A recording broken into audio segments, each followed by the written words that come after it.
On YouTube. I thought today's video, I saw a little tweet on my way out of work that I was like, all right, I'm going to talk about this today, because it was basically, I don't know who it was, random guy on Twitter, basically saying everything's shitty because a bunch of 20-something-year-old kids, he called them, I don't know how old this dude is, he's probably like 35, calling 20-year-olds kids, are getting all their economic information from TikTok, and TikTok tells them our economy's bad, and in reality it's actually not, and everything's going swimmingly. And I do agree with him in one way, that the fact, I've said it multiple times on the channel and stuff like that, that the perception creates the reality when it comes to these sort of things. If you can convince enough people the economy is good or bad, that will result in a good or bad economy in a lot of different ways. The sentiment can dictate the reality. Overall, I think the sentiment right now is negative. I know when Kamala had her little Fox News interview that she had, the guy interviewing her brought up the fact that, like, I think it's like 57% of Americans have a negative outlook on the economy, or like the future of the economy in the United States right now. She didn't answer that question or really respond to that at all, but that's the polling number right now, that well over half of the United States have a negative outlook on the economy. Meanwhile, guy on Twitter is telling me, obviously not telling me, but telling everybody that everything's great, and in reality, if you think the economy's bad right now, you're just stupid, basically, and that you get your information from shitty TikToks. Me personally, I don't watch TikTok. I don't even have TikTok on my phone, but you could say the same, I guess, for like YouTube Shorts and things like that. And I'll also give him that there's plenty of just dumb shit on the internet. Like, I'm just some guy here talking to the phone on my way home, trying to do my best to convey the ideas of information that I've received secondhand, and basically make it a little more entertaining and simplify it so it's easier to digest than listen to somebody talk about Fed funds rates and inflation and all these things. It's not that complicated, but it's nice when somebody can just boil it down to the stuff that really matters. Give me the couple hard numbers that really matter. And I don't know. My question was to anybody watching this, it's like, what's your sentiment? My sentiment is overall negative. I think I've said this before. It's like, if 10 was I have great feelings about the economy, like that's the best economy in the world and it's going great, and 0 is like full-blown Great Depression level economy, I'm at like a 3 to a 4 on the scale of like where I think we're headed in the next 6 months to a year. I don't think it's a positive outlook overall, and in my experience over the last 4 or 5 years that I've really been paying attention, it's getting worse as we go. We're not improving, and that was his argument, that it's actually way better than it seems, that actually people are making more money now than they were. Basically, he was talking about when Biden took office, so 2020. End of 2019 into 2020, and inflation's not that bad and the economy's actually great. Stock market's up, wages are up. What else? There's a couple other things he mentioned overall. And I don't know. You let me know what you think, honestly, because like I said, my thinking is this guy's not full of shit maybe, but he's just wrong. Like, and just to be like, well, anybody who disagrees with me is an idiot because they're getting their information from TikTok. I mean, whatever. Right before I started the video up, I just wanted to look, because everything I've heard is generally that wages have either barely kept up with inflation or were like slightly under it. So when I looked it up just before I started the video, you just Google it, inflation was like 21%-ish, supposedly. Caveat was supposedly. I'll get into that in a second. Since 2019, so 2019 to 2024 right now, we've seen 21% inflation. And that's CPI. So that doesn't sound, I mean, it's bad. Don't get me wrong. That's awful. That's pretty bad. 21% is pretty bad. I mean, we were hitting in the, what was it, last summer, basically, we were hitting eight, 9% in a month, year over year. Inflation numbers 9% for like July to July or June to June, somewhere back last year. And his argument, like I said, is that wages have actually outpaced this. And I looked into that too. And apparently, according to the U.S. Bureau of Labor Statistics, he is barely right. So the average hourly earnings or wages have increased by like 22 point some percent. Obviously, the number varies by like who you're talking to, what you're looking at. That's always going to be the case, how they calculate it. But I'll give it to this guy. That's fine. You're right now barely outpacing inflation. If you got like a 20 some percent raise, low 20% raise, you're right there with inflation. You've kept up. The only problem with this is, I was just thinking to myself, I'm like, yeah, 20. That's a pretty good raise. Obviously, if you lose it all to inflation, that sucks. The labor market right now is at basically not an all-time, but like we're at like full employment, very low unemployment. The labor market looks really good. I think he actually brought that up in his tweet as well. We're currently like slowly starting to trend up on that though, as far as unemployment. I think it's going to get worse personally. I don't know what you think. And yeah, for workers, like generally salaries and things like that have been going up. Pay has been going up because with all the craziness that happened with COVID, and that's perpetuated after that. So I was just like, man, that's kind of wild, I guess. What, am I understanding this wrong? Am I one of these dumbass TikTok kids that's seeing this stuff and just be like, oh my God, everything's falling apart and I'm just fully uninformed and I don't know what I'm talking about at all?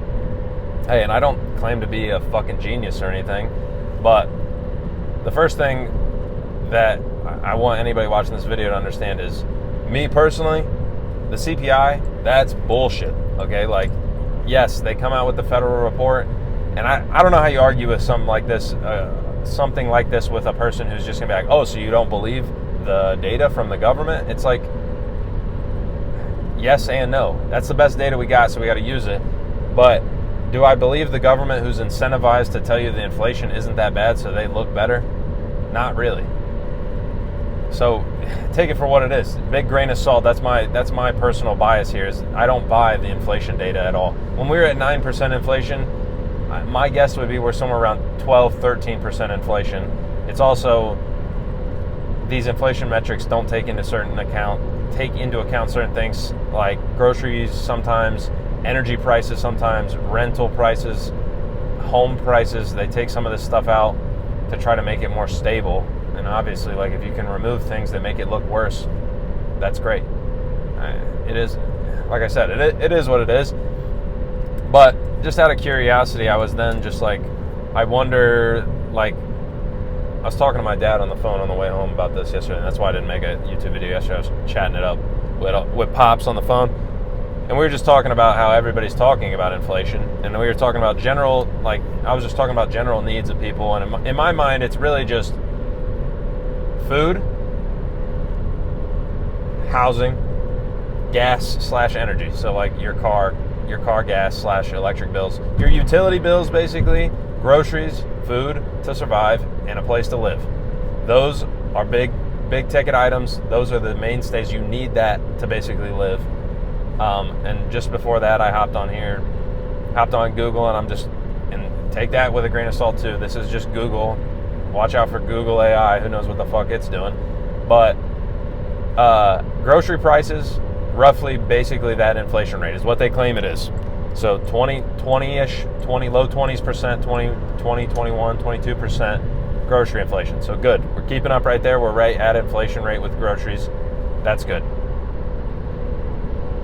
Me personally, I don't know if that number is shrinkflation adjusted, where companies actually sell you less of the same product for the same amount of money. There's a bunch of caveats to these numbers, basically. There's all kinds of stuff they can do. Lower grade components to the food so they can drop the price. So yeah, maybe the food is the same price and maybe you even get the same amount of food, but is the quality the same as it was before? that number is not getting taken into account. That factor isn't getting taken into account. But even so, just all that aside, yes, okay, technically, groceries, they say, inflation. Same rate, your wages have kept up. You're actually making more money in terms of the amount of food you can buy in the last 5 years, 2019 to 2024. Good stuff. Not by a lot, but that's good that we're ahead. And I didn't check out the energy one. Instead, I was looking at cars because I feel like car prices are a big thing a lot of people talk about. Energy prices are all over the place, and that's one of the reasons they take it out of some of the inflation metrics. Like, obviously, the price of gas fluctuates all over the place, and then your regular energy bills also can fluctuate depending on demand and who's providing it and all these different things. So I just looked up new car prices. New car prices, according to Google, 25% increase since 2019. So you're losing. Maybe barely. Say you got a 24% raise over the past 5 years. You're losing money if you're trying to buy a new car. Like I said, again, this doesn't take into account the fact, I don't think, that your interest rate on said car, when you buy a $40,000 car, is now 8-9% if your credit's not stellar. So really the amount of money you pay for the car is quite a bit more than that 20%, 25% inflation that we've had over the past 5 years. So cars, you lose. You're losing money. You cannot afford the same amount of cars you used to be able to afford 5 years ago. Not true. Housing, the big one. I love talking about housing because me personally, I'm kind of looking for a house right now. Starting the process up. And first result I Google, the main thing that pops up basically, Realtor.com study. I think it was, mortgagesomething.com, like one of these major, that's all they do is advertise mortgages in between their articles and give you the housing statistics. Study from Realtor.com. There's another big realtor website like Zillow. I think Zillow is probably bigger, but I look at Realtor.com all the time. Realtor.com says that the median listing price since 2019, right now, the median listing price, well, this was May to May, so 2019 May to 2024 May, so actually like 7 months ago. I even give you, it went down a little bit. 37% increase median listing price for over the 5-year period. So if you use that number, granted, you can point out things wrong with any of these numbers, like trying to compare things back and forth. Inflation, give them 20%. It's 20%. House median listing price, 37% increase over a 5-year period, same period. You're losing 17%. So that's not good. So yes, housing has become more unaffordable. We talk about it all the time. Everybody's talking about it. It is what it is. The real stat that I was like, holy shit. The stat from Realtor.com was the increase in price of per square foot. So obviously when you look at a home and it says it's 1,600 square foot, you just take the total price divided by 1,600, gives you a price per square foot. That's normally how they price out new build homes and things like that. The increase over the same 5-year period for price per square foot, 57%, almost 58%. It's like 57.5%. So inflation, 20%. Price per square foot in a home, 57%. 37%. Yes, you're fucked on buying a house. At median home price, $440,000. I think like around me is a little different because it's rural Ohio, but I mean we're talking maybe $250,000 is like a pretty nice house. You can find a decent house around me for that. $440,000 median. That's high as shit, bub. And once again, that doesn't take into account that 7-8% interest rate you might have caught if you have worse credit than great while you're trying to buy a house in the past year while they raise interest rates. And they cut interest rates, and look at that. The mortgage rate went up again. It spiked again somehow. I don't know what's going on with that. Got to try to figure that out. Wrap your head around that one. But guy on Twitter is over here telling the people that you're kind of a dumbass if you think the economy's bad. Look at all these things. You're making more money than inflation. It's barely above it. One, if you take those numbers straight at face value, and I don't personally, And then if you take some of the important things, the most important things, to me, the three most important things there are as a human being, you're basically losing on all of them. Keeping up on groceries, losing on car prices. Gas has went up, it's been back down, it's all over the place. We're not even going to get into that. I don't think the government in a lot of ways has too much to deal with that besides the 70 cents tax they put on each gallon of gas here in Ohio or some shit like that. And then housing prices, you're getting fucking crushed. You're not even close. You're not even close to keeping up. And the whole thing I wanted to come back to on this was, did you actually get a 24% raise? How many people you know got a 24% raise in the past 5 years? Over the past 5 year period, you get a 25% raise. That means you're averaging a 5% raise. From what I understand, a 5% raise is pretty solid. Like if you get 5% every year, that's normally pretty good, especially obviously if inflation's around 2%, how it should be. 5% is pretty good. Doing pretty well. Getting ahead if you can do that. Me personally, I think I've been lucky. My field is a little weird where you have a license that you take and then you get a lot more responsibility once you pass that, and you can get promoted to new positions and things like that. Excuse me, I had to take a little sip. And I feel like, one, my company has been like super nice to me in the sense of like they've given great raises over the past couple years. I've had 2 raises since I've worked there. I've worked there 3 years now, basically. And if I'm like my estimate of what I'm going to make, and I'm pretty solid in that from what I can gather from what people around me are making and things like that, I'm hoping to make like around $97,000 by the end of next year. That will be my salary after 4 years of working. I started at like $62,600 base, so like $30 an hour. It ends up being like $62,000, something like that. My raise technically over this 4 year period that will happen would be like 63%, which is with promotions and things like that. I don't know if that counts. That I feel like is almost unheard of in a lot of ways, unless you catch a big promotion or something like that. It's definitely not the average. Obviously, the median wages says it's 25% increase over the past 5 years. I just don't know very many people that are catching this much of a raise. I'm trying to think of like my friends and family around me. I know a couple people definitely in my like circle of friends that have probably caught 20 to 30% raises. But if you're working any of these non-career jobs, I guess, I don't know what you want to call them. You're working a grocery store, you're working, basically the people who are making the least amount of money, it was also the stat is they've benefited the most and they've actually had the biggest wage increases. The bottom 10% has had the biggest wage increase.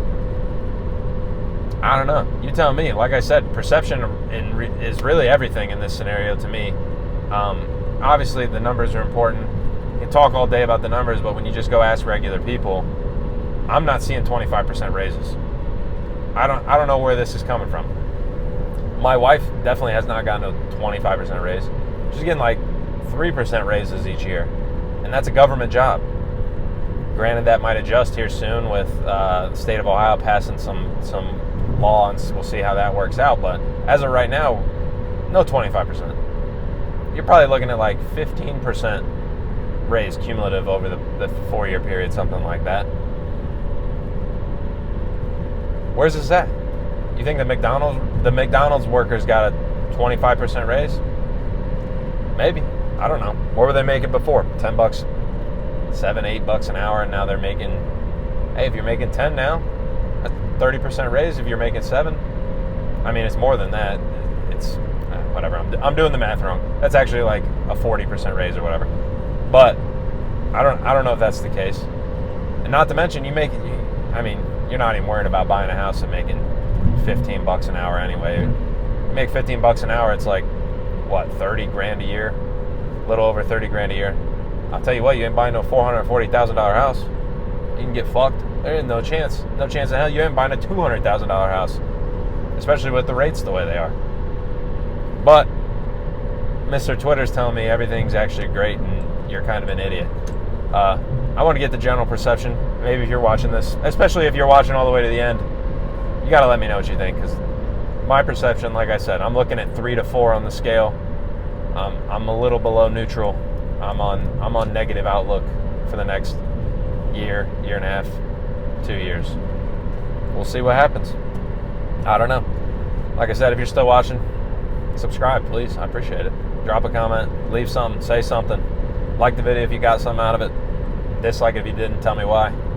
And I'll catch you guys tomorrow.